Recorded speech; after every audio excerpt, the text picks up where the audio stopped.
Hello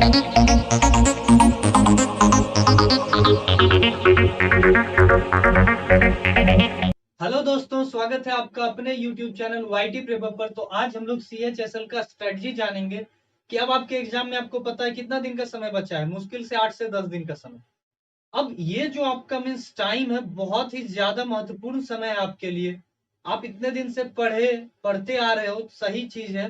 जो नहीं पढ़े फिर भी आप एग्जाम देने जाते हो, तो इस 8 से 10 दिन में आपका क्या स्ट्रेटजी होना चाहिए किसी भी बच्चे के लिए एग्जामिनेशन पॉइंट ऑफ व्यू से, मैं आपके साथ शेयर करूंगा। मैं आपको पहले ये बताऊंगा कि कैसे आप इस 10 दिन में टाइम मैनेजमेंट करना सीख सकते हैं। ठीक है, पहले मैं आपको टाइम मैनेजमेंट करना सिखाऊंगा कि किस पोर्शन पे, कौन से पोर्शन में कितना समय देना है, और ये आप कैसे खुद से सीख सकते हो, मैं ये आपको सिखाऊंगा। दूसरा जो सिखाऊंगा, दूसरा मैं ये आपको बताऊंगा कि जो भी सब्जेक्ट है आपका, ये जो पोर्शन है, इस पोर्शन में आप क्या क्या टॉपिक पढ़ लो इस 8 दिन में, जो कि एग्जाम में आपको वहां से डायरेक्ट सवाल बने। और एग्जैक्ट SSC में अगर 2 से 3 साल पीछे का अगर आप एनालिसिस करते हैं, हमारी वाईटी प्रेप टीम ने एनालिसिस किया है, उसके बाद पता चला है कि इसका क्या सिलेबस है और कहां से सवाल पूछा जाता है। ठीक है, तो हम आपको एग्जैक्ट वही बताएंगे। आप वो सारा टॉपिक कम से कम कवर करके चले जाएं, आप एग्जाम में बहुत बेटर स्कोर करोगे। क्योंकि क्या होता है कि जब आप किसी चीज को पढ़ते हो और डायरेक्ट वो वैसा एग्जाम में 5 से 6 सवाल भी आपको मिल जाता है ना, तो आपका कॉन्फिडेंस लेवल हाई हो जाता है। तो मैं सारे टॉपिक पे जो भी टॉपिक बताऊंगा उसमें से 7 से 8 सवाल डेफिनेट आएगा। उससे बाहर, उससे ज्यादा आ सकता है, लेकिन मिनिमम उतना सवाल आएगा ही आएगा। तो ये देख लीजिए कि अगर 8 8 भी आया तो 8, 4 पोर्शन है तो 32 क्वेश्चन आपका आ गया। और एक क्वेश्चन 2 मार्क्स का होता है तो 64। तो आपका कॉन्फिडेंस लेवल क्या होगा, हाई हो जाएगा। बाकी आप अपना मेहनत किए होंगे, उसके वजह से आप और अच्छा स्कोर कर सकते हैं। आप कट ऑफ तो क्रॉस कर जाते हैं, लेकिन एक बेटर स्कोर पाने के लिए आपको क्या करना है, इन सब टॉपिक पे ज्यादा ध्यान देना है। अगर आप अच्छा मार्क्स गेन करना चाहते हैं, हाईएस्ट स्कोरर बनना चाहते हैं, तो फिर आप इस सारे टॉपिक को अच्छे से कवर करके जाएं, आपको बेटर स्कोर आएगा आपका। आप बहुत अच्छा कर पाएंगे। और सबसे मेन चीज क्या होता है, जब आप बहुत मेहनत करके जाते हो, एग्जाम में जाते हो और आपको दिखता है कि अरे जो पढ़ के उससे तो सवाल ही नहीं, तो आपका क्या हो जाता है, कॉन्फिडेंस लेवल नीचे आ जाता है, डाउन आ जाता है। लेकिन जब आप जो पढ़ के गए उसमें से अगर 4 से 5 सवाल भी मिल जाता है आपको एग्जाम में, तो आपका कॉन्फिडेंस हाई हो जाता है, जिसके वजह से जो क्वेश्चन आपसे नहीं भी बनने वाला था आप वो भी कर लेते हो। ठीक है, तो चलते हैं, शुरू करते हैं, वन बाय वन समझते हैं। तो मैथ से आपका 25 क्वेश्चन आता है, रीजनिंग से 25 क्वेश्चन, इंग्लिश से 25 क्वेश्चन, और जीके का पूरा पोर्शन से 25 क्वेश्चन। जीके में क्या क्या है आपका, GK, GS, static GK, current affair, इन सबको मिला के 25 क्वेश्चन। और एक क्वेश्चन 2 मार्क्स का होता है, तो हर सेक्शन में 50 मार्क्स का हो गया, टोटल आपका 200 मार्क्स का पूछा जाता है। 100 क्वेश्चन 200 मार्क्स का। ठीक है, टाइम कितना मिलता है एक नॉर्मल कैंडिडेट के लिए, 60 मिनट, लेकिन जो PWD वाले हैं उनको 80 मिनट दिया जाता है। PWD वाले को 80 मिनट दिया जाता है। मीन्स PWD में कौन, इसमें सिर्फ विजन वाले को, जिनका आंख से रिलेटेड कोई भी प्रॉब्लम है, उनको 20 मिनट एक्स्ट्रा दिया जाता है। ठीक है, तो अब चलते हैं, देखते हैं कि इसका टाइम मैनेजमेंट कैसे कर सके। 60 मिनट में 100 क्वेश्चन आप कैसे करोगे। तो सबसे पहले समझिए कि जीके में क्या है। अगर आपको याद है तो आपको बस टिक करना है और माउस का कर्सर हटाना है और जाके नेक्स्ट कर देना है, और फिर आपका नया क्वेश्चन आ जाता है स्क्रीन पर। पता है, जो पहले दिए होंगे उनको पता होगा, जो नहीं दिए वो समझ लें कि क्या करना होता है। सेव फॉर नेक्स्ट करना रहता है, एक ऑप्शन रहता है। ठीक है, आप उस पर जैसे ही क्लिक करते हैं आपका अगला क्वेश्चन आ जाता है। ठीक है, और बगल में आपका सारा क्वेश्चन दिखता रहता है। अगर ग्रीन ग्रीन कलर हो जाता है तो मीन्स आप उसको कर चुके हो, बना चुके हो। और एक टैग करने का रहता है कि ब्लू कलर, अगर टैग कर दिए तो ब्लू हो जाता है, जिससे आपको ये पता चलता है कि वो क्वेश्चन जो है आपका, मीन्स आप उसको कंफ्यूजन है बाद में देखेंगे, और वहां से जिस क्वेश्चन पे क्लिक कीजिएगा वो क्वेश्चन खुल जाता है। ठीक है, तो आपको इस पे डायरेक्ट टिक करना है, तो आपके पास 5 मिनट काफी है 25 क्वेश्चन को टिक करने के लिए। 5 मिनट बहुत है, रंगना नहीं है, माउस से क्लिक करना है, तो 5 मिनट बहुत होता है। तो आप इस पोर्शन को 5 मिनट दीजिए। मेरे अकॉर्डिंग हम आपको बताएंगे कि आप कैसे निकाल सकते। इंग्लिश में 25 क्वेश्चन है। इंग्लिश भी एक तरह से क्या है, आपका एंटो, साइनो, आइडियम, फ्रेजेस, ये सब पूछा जाता है, जो कि आपके मेमोरी पर बेस्ड होता है। तो आपको इसमें भी बस टिक करना होता है। हाँ, 10 से 12 क्वेश्चन ऐसा होता है जिसको समझना होता है, तो इसके लिए आपका 12 से 13 मिनट काफी है। आपका 12 से 13 मिनट काफी है। ठीक है, अब रीजनिंग में कितना दिया जाए, तो रीजनिंग में आप 18 मिनट दीजिए अप्रोक्स। और मैथ में आप अपना 25 मिनट लगाइए। तो टाइम कैलकुलेट कर लीजिए, 25 5 30 हो गया आपका, और 30 और 12 18 30 एग्जैक्ट 60 हो गया। तो आपका ये स्ट्रेटजी होना चाहिए कि अगर आप इतने टाइम में कर ले रहे हो तो बिल्कुल सही, क्योंकि मैथ का क्वेश्चन क्या होता है, आपको सॉल्व करना पड़ता है, तो आपको थोड़ा ज्यादा समय चाहिए, एक क्वेश्चन 1 मिनट। जबकि कुछ क्वेश्चन ऐसा होता है जो देखते के साथ मैथ में भी टिक कर सकते हैं, सिंप्लीफिकेशन रहता है, बहुत आसान होता है। लेकिन कोई क्वेश्चन टफ होता है तो वहां का टाइम बचा के आपको वहां लगाना है। लेकिन पूरा मैथ आपको कितने देर में बनाना है, 25 मिनट में। आप अब किस क्वेश्चन को 30 सेकंड में बना रहे हैं और किस क्वेश्चन पे 1.5 मिनट दे रहे हैं, ये आपका अपना चॉइस होगा एग्जामिनेशन में। आप अब वहां सोचेंगे, आपको इतना अपना माइंड को फास्ट करना पड़ेगा। तो अब वो कैसे करेंगे एग्जैक्ट यहाँ पर समझते हैं। आपको क्या करना है, 5 सेट तैयार करना है सेक्शनल वाइज। क्या करना है, सेक्शनल 5 सेट तैयार करना है। कैसे करेंगे, कोई भी प्रीवियस ईयर बुक उठा लीजिए, किसी भी पब्लिकेशन का हो, उठा लीजिए। क्या कीजिए कि इंग्लिश का 5 सेट निकाल लिया वहां पर, ठीक है। अब आप क्या कीजिए, आराम से 12 मिनट का टाइमर लगाइए और उसको सॉल्व कीजिए, देखिए कितना सॉल्व कर पाते हैं। 5 सेट जब करेंगे, और एक ही दिन में कर लीजिए क्योंकि समय आपके पास बहुत कम है, 4 दिन में चारों पोर्शन आपका हो जाएगा। बैठिए और कर लीजिए, एक दिन में आप 2 पोर्शन भी को भी कर सकते हैं। लेकिन आपको सेल्फ एनालाइजिंग करना है तो 5 सेट बनाइए। 5 सेट में काफी आपको पता चल जाएगा कि आपको इंग्लिश में एग्जैक्ट कितना समय देना है, ठीक है। आप अपने अकॉर्डिंग कर लीजिए। देखिए, अब किसी बच्चा का मैथ फास्ट है, वो बोला कि सर हम 20 मिनट में कर सकते हैं, लेकिन इंग्लिश में हमको और समय चाहिए, तो यहाँ 20 कर दीजिए और यहाँ अपना 15 कर लीजिए। फिर 1 मिनट इसको भी दे दीजिए अगर आपको इसमें टाइम चाहिए तो, नहीं तो रीजनिंग में चाहिए तो 20 20 कर लीजिए। ये आपका अपना चॉइस होना चाहिए कि आपको समय कितना लगता है, आपका कौन सा पोर्शन ज्यादा स्ट्रॉन्ग है, आप किसको कितने कम टाइम में कर सकते हैं। तो आप 5 सेट का सेक्शनल लगाओ, पहले इंग्लिश का कर लो, देख लो कितना टाइम लग रहा है। फिर जीके का कर लो, देख लो कितना टाइम लग रहा है आपको करने में।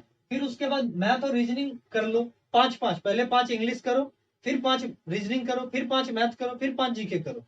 एक टाइम डिसाइड कर लो। जब ये हो जाता है फिर 5 सेट, फिर से न्यू सेट लेना है, उसी सेट को नहीं, फिर 5 सेट नया लेना है। किसी भी बुक में मिनिमम 20 सेट तो होता ही है, तो 5 सेट लीजिए फ्रेश। अब आपको क्या करना है, जो आप टाइम अपना बनाया है, अब वही टाइम मैनेजमेंट के साथ इस पांचों को हर दिन एक एक सेट लगाइए। और एक सेट आपको रखना है एक्स्ट्रा। एक सेट आपको किस डेट को देना है, जिस भी दिन आपका एग्जाम है उसके 2 दिन पहले, 2 डे अगो, नहीं तो 2 और 1 डे अगो। एक दिन पहले, जैसे 12 को किन्हीं का एग्जाम है तो आप 10 को दीजिए, 11 को कोई टेस्ट मत दीजिए, ठीक है।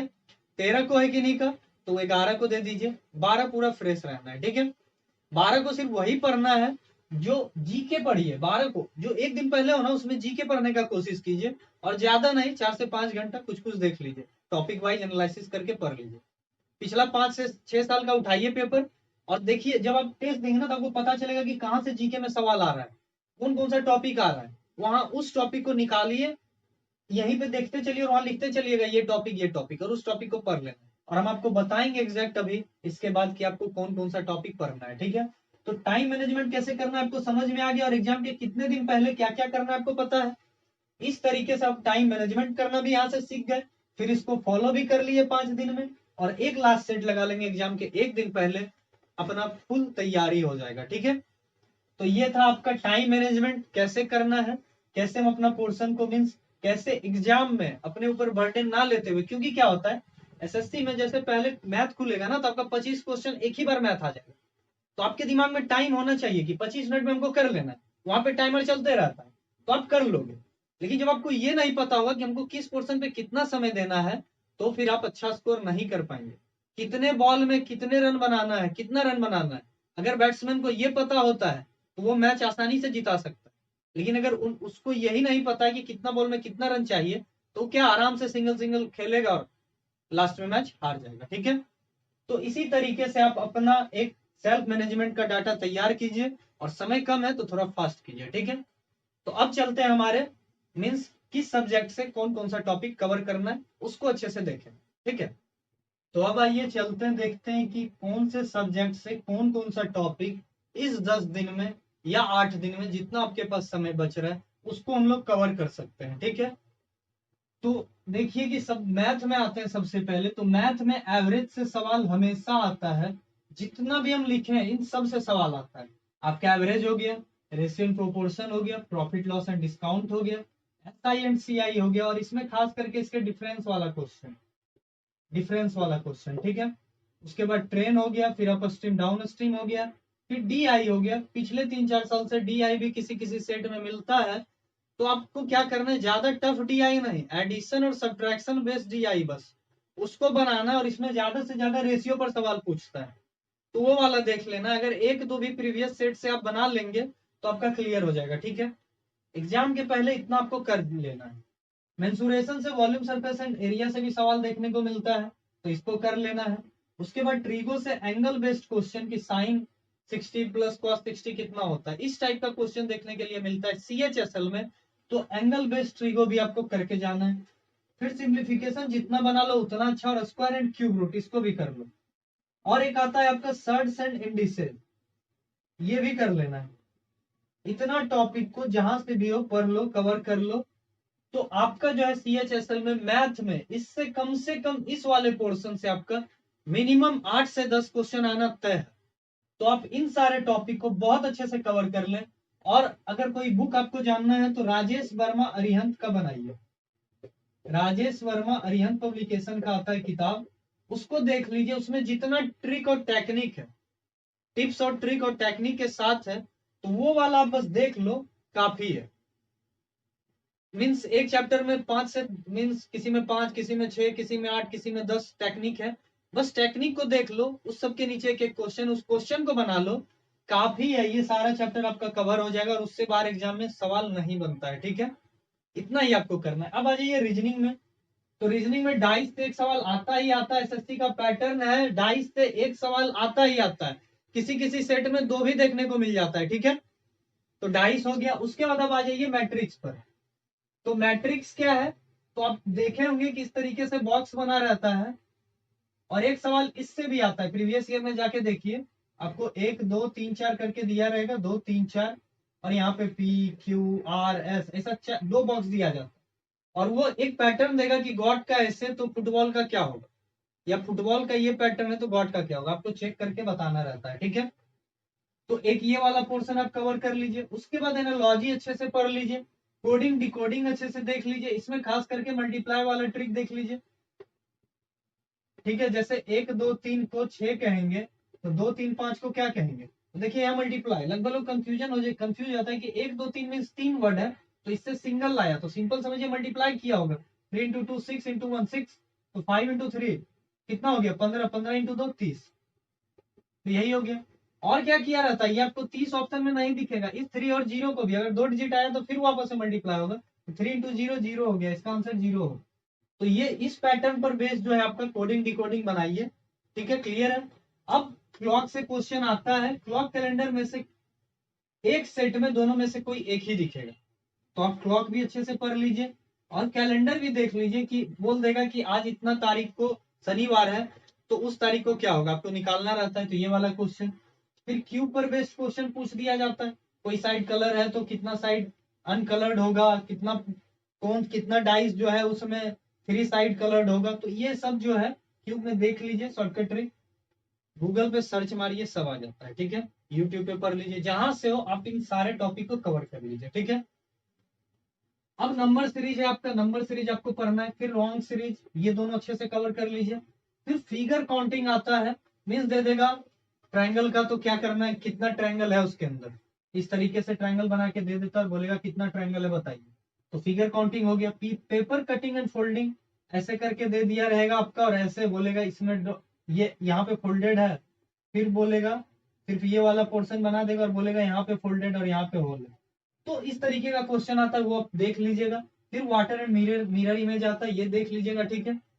और कुछ कुछ चैप्टर जो भी इसमें है, कुछ कुछ चैप्टर क्या है कि हमारे जो वाईटी प्रेप चैनल है उस पर आरआरबी एनटीपीसी का बैच चल रहा है फ्री ऑफ कॉस्ट, तो आप वहां जाके बेसिक मैथमेटिक्स क्लियर कर सकते हैं। वहां पर रीजनिंग का भी क्लास चल रहा है, अभी एनालॉजी अपलोडेड है, और बाकी धीरे धीरे सारा अपलोडेड होगा, तो जितना चैप्टर है आप वहां से भी जाके देख सकते हैं, ठीक है। तो मैथ और रीजनिंग का ये पूरा कंप्लीट पोर्शन है, यहाँ इतना आप पढ़ के जाइए। रीजनिंग में भी आप 10 क्वेश्चन इस पोर्शन से गारंटी के साथ आएगा। देखिए पढ़ता सबको ही है, अभी सब शुरू हो गया होगा, रीजनिंग रट रहा होगा, लेकिन आप वो पढ़ो ना जो एग्जाम में डायरेक्ट आ रहा है, जो पोर्शन कवर किया जा रहा है, तो ये सारा इतना पोर्शन आप पढ़ के जाओ, इसमें 10 और उसमें 10, आपको कोई नहीं रोकेगा और एग्जाम में डिट्टो क्वेश्चन लड़ेगा। इसके लिए कौन सा बुक प्रीफर करें, तो अरिहंत को। कौन सा अरिहंत, सारे चैप्टर को अरिहंत से पढ़ जाए, ये भी अरिहंत पब्लिकेशन का और वो भी अरिहंत पब्लिकेशन का, ठीक है। तो ये दोनों किताब, दोनों का अपना अपना पोर्शन है, पढ़ ले, इतना पोर्शन कंप्लीट कर ले। मीन्स एग्जाम में आपका देखिए सबसे मेन चीज क्या हो जाता है, जब एग्जाम में आप पढ़ के गए और वही क्वेश्चन आ जाता है तो आपका कॉन्फिडेंस हाई हो जाता है, जो क्वेश्चन आप नहीं भी कर सकते वो भी कर लेते हैं, ठीक है। तो यही बात है, तो आपका मैथ और रीजनिंग का बता दिए। अब चलते हैं, हम समझते हैं हम लोग कि इंग्लिश और जीके का देख लेते हैं क्या पोर्शन और कहाँ से पढ़ना है, ठीक है। तो अब आइए देखते हैं इंग्लिश और जीके में कौन कौन सा टॉपिक आपको कवर करना है, ठीक है। तो सबसे पहले इंग्लिश देख लीजिए कि इंग्लिश में आइडियम फ्रेजेस से 2 क्वेश्चन आता है, OWS से 5 या 3, क्लोज टेस्ट पैसेज, या फिर ये आएगा या फिर ये आएगा, अल्टरनेट वाइज आता है। जिस सेट में क्लोज टेस्ट दिखेगा उसमें पैसेज नहीं रहेगा, जिसमें पैसेज दिखेगा उसमें क्लोज टेस्ट नहीं रहेगा, ठीक है। और 5 मार्क्स का आता है। फिर एंटोसाइनो आपका 2-2 मार्क्स का आता है, और सेंटेंस इंप्रूवमेंट कम से कम 3 क्वेश्चन आता है। मीन्स मार्क्स बोल दिए, ये सारा क्वेश्चन है, इससे 2 क्वेश्चन आता है, इससे 5 क्वेश्चन, 3 क्वेश्चन, इससे फिर 5 क्वेश्चन, इससे भी 2 क्वेश्चन, इससे भी 2 क्वेश्चन, इससे 3 क्वेश्चन, ठीक है। और 2-2 नंबर का सारा होता है तो डबल कर लीजिए। अब क्या हो गया आपका, सीधा देखिए यहाँ क्लोज टेस्ट पैसेज अगर बना लिए तो 10 नंबर तो आपका ऐसे ही हाथ में आ गए, बाकी बचा 15 नंबर के लिए करना है। अब क्या, फिल द ब्लैंक से भी 1-2 क्वेश्चन आ जाता है, और रीअरेंजमेंट से भी 1-2 क्वेश्चन आ जाता है। तो टोटल 25 क्वेश्चन आना होता है, जिसमें कि इससे 5 क्वेश्चन फिक्स रहता है, बाकी ये सारा पोर्शन है, जैसे 2 3 5, 3 2 5 5 10, और 4 14 2 16, 16 और 5 21 नंबर का ये बता दिए। इसी में कोई कम कोई ज्यादा आता है, और कभी एक एरर भी आता है, 3 से 4 क्वेश्चन या 5 क्वेश्चन आपका एरर आ जाता है। तो यही आपका पैटर्न है। एरर क्या है, पूरा ग्रामर जो जानता है उसी के लिए एरर है। तो यहाँ हम ये नहीं बताएंगे कि आप 10 दिन में सारा एरर ठीक कर सकते हैं, जो आप कर सकते हैं एग्जैक्ट वही बताने जा रहे हैं। तो क्या करना है आपको, क्लोज टेस्ट और पैसेज नीतू सिंह से पढ़ लीजिए। नीतू सिंह बुक है, वॉल्यूम 2, वहां से कवर कर लीजिए। एंटोसाइनो भी तुरंत होने वाला चीज नहीं है, तो सेंटेंस इंप्रूवमेंट लेकिन 125 से 130 क्वेश्चन दिया गया नीतू सिंह में, ये भी आप नीतू सिंह से कर लीजिए। फिल द ब्लैंक्स भी नीतू सिंह में दिया गया है, ये भी कर लीजिए, और रीअरेंजमेंट भी। ये 4 पोर्शन आप नीतू सिंह का कर लीजिए। और एक है स्पेलिंग मिस्टेक, स्पेलिंग मिस्टेक से भी क्वेश्चन आता है, ठीक है। हो सकता है कभी कभी इससे एक क्वेश्चन दे देगा, इससे भी एक क्वेश्चन रहेगा, नहीं तो ये नहीं रहेगा, ये रहेगा। तो ये सारा पोर्शन है, इसी पे बेस्ड रहता है। तो आपका स्पेलिंग मिस्टेक भी कम से कम 2 से 3 क्वेश्चन आता है, ठीक है। तो आपको क्या करना है, इन सारे पोर्शन को, cloze test, passage, sentence improvement, fill the blanks, rearrangement, spelling mistake, ये सारा आप नीतू सिंह वॉल्यूम 2 से कवर कर लो। आप जब कवर करके जाओगे इस 8 दिन में जितना पढ़ लेते हो सारा एक बार रिवाइज कर लो, पढ़ लो। तो क्या होगा, जब एग्जाम में जाओगे ना तो आप देखोगे कि डायरेक्ट इसी से क्वेश्चन आ रहा है। अरे अधिकतर को तो पता ही नहीं है कि क्वेश्चन आ कहाँ से रहा है। अगर आपको जब क्वेश्चन मिलेगा ना तो आपका कॉन्फिडेंस पूरा हाई हो जाएगा।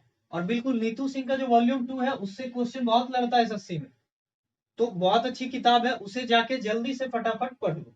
अब बच गया आइडियम फ्रेजेज, OWS और एंटोसाइनो, ये चारों क्या करना है आपको, प्रीवियस ईयर जितना हो सके पढ़ लो। अब क्या होगा, बहुत लोग क्या करेंगे, 2019 का जाएंगे खरीद के लेके आ जाएंगे। आपको कौन सा प्रीवियस ईयर पढ़ना है, 18 17? कोई भी एग्जामिनर क्या ऐसा करेगा कि पिछले साल वाला एक क्वेश्चन उठा के दे देगा? कभी नहीं। एक आध क्वेश्चन मिल गया तो 2018 में भी रिपीट होगा। तो समझिए वो एक साल पहले का ही उठाएगा हमेशा। और इंग्लिश में क्वेश्चन रिपीट होता है, इसलिए आप 2018 और 19 का सेट ज्यादा बनाए, उससे क्वेश्चन रिपीट होने का चांस है, क्योंकि इंग्लिश में क्वेश्चन रिपीट होता है, ठीक है।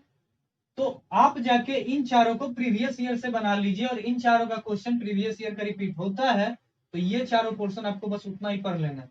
क्योंकि ऐसे तो 2000 आइडियम फ्रेजेज है, 2000 वन वर्ड सब्स्टिट्यूशन है, एंटोसाइनो भी 2 से 4000 है, तो कितना रट पाइएगा? 8 से 10 दिन में इसको कवर कर पाना मुश्किल है। तो प्रीवियस ईयर कर लीजिए, हो सकता है कि आप सारा बना लो। इतना तो गारंटी है कि 50% इसका आप कवर कर लो, इन चारों का 50% आप 50% क्वेश्चन इससे जरूर आ जाएगा। अगर 10 क्वेश्चन इन चारों को मिला के पूछ रहा है तो इन चारों से अगर 10 क्वेश्चन आ रहा है या 5 ही क्वेश्चन आया तो 3 क्वेश्चन आप जरूर कर लोगे। 10 क्वेश्चन पूछा 5 क्वेश्चन जरूर कर लोगे, सिर्फ प्रीवियस ईयर में। उससे ज्यादा ही कर सकते हो लेकिन उससे कम कभी नहीं होगा। तो प्रीवियस ईयर पढ़ लो, बहुत फायदा मिलेगा, ठीक है। बाकी कहाँ से पढ़ना है बता दिए। अब आते हैं हम लोग जीके के पोर्शन में। तो जीके में हिस्ट्री, ज्योग्राफी, पॉलिटी, इकोनॉमिक्स। तो हिस्ट्री ज्योग्राफी का तो आप सुने ही है, हिस्ट्री ज्योग्राफी बड़ी बेवफा रात में रटो सुबह सफा। लेकिन आपको क्या करना है, समझना है कि लेटेस्ट पैटर्न क्या है। पॉलिटी और इकोनॉमिक्स से सवाल उठाया जा रहा है, हिस्ट्री ज्योग्राफी से सवाल अब बहुत कम देखने को मिलता है एग्जाम में। हम लोगों की टीम ने 2 से 3 साल के क्वेश्चन पेपर को एनालिसिस किया, उसके बाद पता चला कि आपका क्या पैटर्न है, किस पर बेस्ड है। तो आप पॉलिटी और इकोनॉमिक्स पूरा पढ़ लो। कहाँ से पढ़ना है, लुसेंट से पढ़ लो। और पॉलिटी में क्या पढ़ना है, governor, president, vice president, appointment किसका कौन करता है, गवर्नर किसका किसका करता है, प्रेसिडेंट किसका किसका करते हैं। उसके बाद राष्ट्रीय भाषा पर क्वेश्चन कि बोडो, डोगरी ये सब कब शामिल किया गया, संथाली कब किस स्टेट का गठन हुआ, सिक्किम मीन्स सिक्किम कितना नंबर का स्टेट बना है, झारखंड कब अलग हुआ बिहार से। ये सारा जो है पॉलिटी में जाके एक बार पढ़ लीजिए, वहां से सवाल आता है, ठीक है।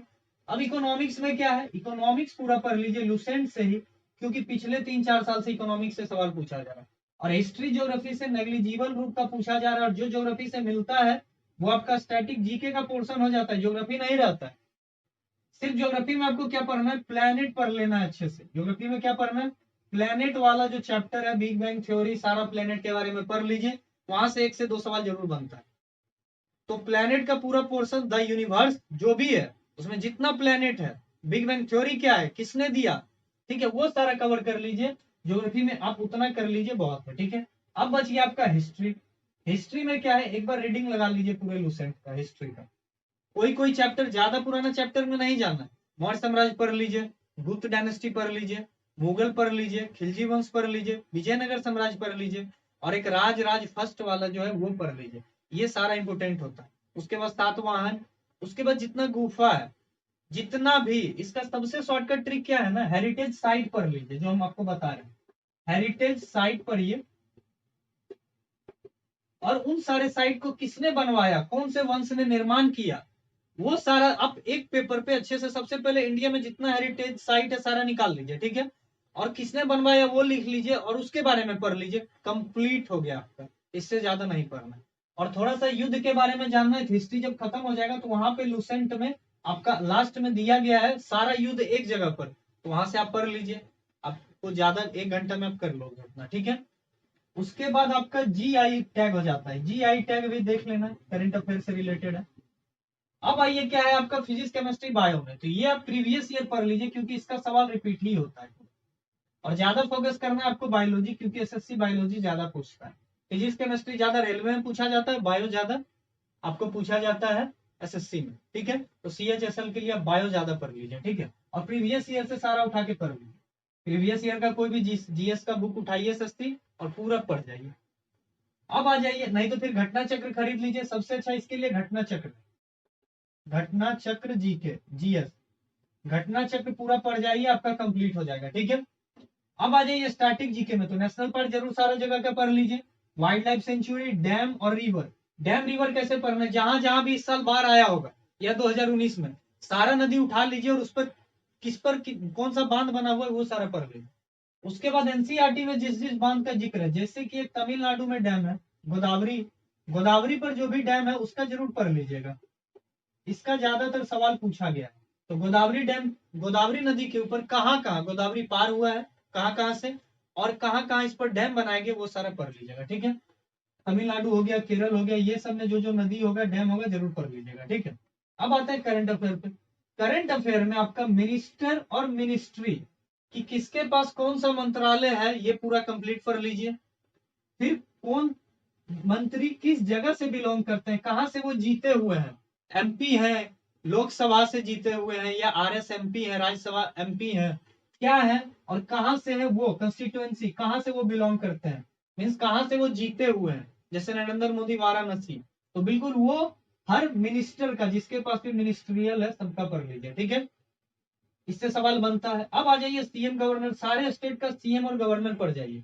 और लेटेस्ट जो गवर्नर बने हैं, जैसे कि जम्मू कश्मीर में आपका बने मनोज सिन्हा, फिर आपका गिरीश चंद्र मुर्मू अभी आपका सीएजी बने, तो जो भी लेटेस्ट अपॉइंटमेंट हुआ है ये सारा पढ़ लीजिए, ठीक है। उसके बाद book and author, book and author से सवाल आता है। 2019 और 2020 में जितना बुक लॉन्च हुआ है, जिस बुक को भी अवार्ड मिला है, जितना अवार्ड मिला है, सारा पढ़ लीजिए बुक एंड ऑथर से, ठीक है।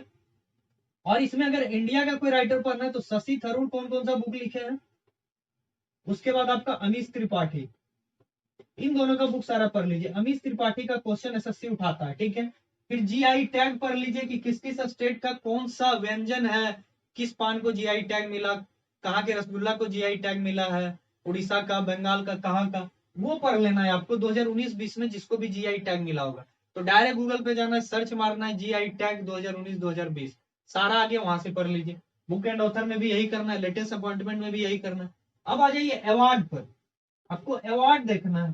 तो अवार्ड में सारा अवार्ड देख लीजिए, आपका आईफा अवार्ड हो गया, पेटा हो गया। पेटा से सवाल बहुत बनता है, इस पेटा को याद कर लीजिए अच्छे से, ठीक है। जैसे 2019 में विराट कोहली को मिला हुआ था, तो इसी तरह से पेटा अवार्ड, आईफा अवार्ड, जितना भी अवार्ड बना है सारा अवार्ड पढ़ लीजिए, उससे सवाल आता है। नेशनल अवार्ड, जैसे भी स्पोर्ट्स अवार्ड हुआ है, याद रखिएगा। अभी दो मीन्स हॉट टॉपिक है जो कि हम लोग आप इस प्लेलिस्ट में आपको मिल जाएगा, हम लोग दिए हुए हैं उस पर, तो आप नीचे डिस्क्रिप्शन में जाइए, वहां पर मिल जाएगा आपको। स्वच्छता सर्वेक्षण 2020, स्वच्छता सर्वेक्षण 2020, ये टॉपिक आपका हॉट टॉपिक है, ठीक है। उसके बाद एक और टॉपिक है आपका national sports award. National sports award जो भी मिला है, पता है आपको, रोहित शर्मा को इसमें मिला है, तो सारा पढ़ लीजिए, आपको नीचे डिस्क्रिप्शन में मिल जाएगा, नहीं तो आप प्ले लिस्ट में जाके भी देख सकते हैं, वहां पर है, ठीक है। तो आप पूरा, ये हो गया आपका कंप्लीट पोर्शन। इतना आप जल्दी से फटाक से कर लो, आप एग्जाम में बहुत बेटर स्कोर करोगे। और इतना पोर्शन कवर कर लो, एक पोर्शन और आपका बच गया लूसेंट में, एक विविध आपका पीछे मिसलेनियस करके चैप्टर दिया हुआ है, ठीक है। मिसलेनियस, मिसलेनियस, ठीक है। इसमें जाके आप 70 से 80 पेज का है, उसमें आपको जो जो इंपोर्टेंट लग रहा है सारा पढ़ लीजिए। जब आप प्रीवियस ईयर बनाइएगा ना 5 सेट, तो आपको क्या होगा, दिख जाएगा कि अरे मैच कर रहा है, आप वो बुक खोल के बैठिएगा। और इसमें एक स्पोर्ट्स से सवाल जरूर बनता है, तो कौन से खेल में कितना खिलाड़ी होता है ये पढ़ लीजिएगा। लूसेंट में लास्ट पेज पर है, लास्ट से 2-3 पेज पहले, वहां पर आपको मिल जाएगा स्पोर्ट्स। और जैसे खो खो में कितना प्लेयर होता है, पोलो में कितना प्लेयर होता है, फुटबॉल में कितना प्लेयर होता है, तो इससे सवाल आता है एसएससी में। इतना कंप्लीट पोर्शन हो गया आपका, इतना जल्दी से कर लो। और एग्जाम में मैं 100% गारंटी लेता हूं कि आप एग्जाम में पूरे कॉन्फिडेंस के साथ जाएंगे। और सिर्फ कॉन्फिडेंस के साथ जाएंगे नहीं, बल्कि जब एग्जाम में क्वेश्चन आपको मिलेगा तो आप फुल कॉन्फिडेंस, आपका कॉन्फिडेंस और बढ़ेगा, घटेगा नहीं। क्योंकि जो भी आप ये टॉपिक अगर पढ़ के चले गए तो आपका डायरेक्ट एग्जाम में ये सवाल पूरा का पूरा आएगा। गारंटी है कि चारों पोर्शन से 10-10 क्वेश्चन तो गारंटी मिलेगा। तो 40 इंटू 2, 80 मार्क्स का आपका मिलेगा। बाकी आप अपने मेहनत से जितना पढ़े होंगे उतना बेस्ट है। बाकी ये पोर्शन कर ले, इस 8 से 10 दिन में आप इतना करके जाओ, अपना बेस्ट दे पाओगे। तो दोस्तों आज के लिए इतना ही। अगर आपको मेरा वीडियो पसंद आया हो, अगर मेरा जो ये आपका स्ट्रेटजी प्लान लेके आए, जो भी टॉपिक अगर आपको अच्छा लगा हो, तो आप कमेंट बॉक्स में कमेंट कीजिए। और सबसे पहले लाइक कर दीजिए, और जो नया है इस चैनल पे वो सब्सक्राइब कर दीजिए और बेल आइकन पे क्लिक कर दीजिए, ताकि जो भी एग्जाम आए उसका सारा अपडेट हम आपको दे सके। और हम लोगों का RRB NTPC group D 90 day crash course चल रहा है। अगर कोई बच्चे उसमें इंटरेस्टेड है तो उसको ज्वाइन करें।